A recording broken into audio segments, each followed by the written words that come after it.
Šis video yra skirtas moteriams, kurios stengiasi sulieknėti, eina į sporto salę, daug lieja prakaito tenais, tačiau rezultatas dėja kartais nuvilia.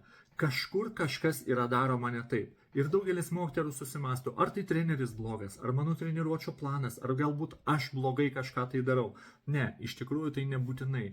Vien tai, kad jūs einate judėti, jau yra gerai, jau reiškia yra pirmas žingsnis link jūsų tikslo.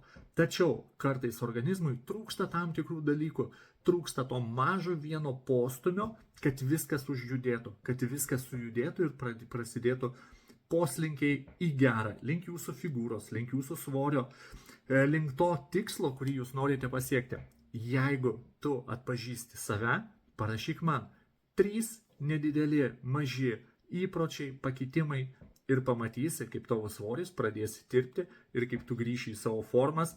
Nesvarbu, kad vasara jau baigėsi, bikinio sezonas gali tęstis bet kurioje šalyje. Parašyk, pasitarsim.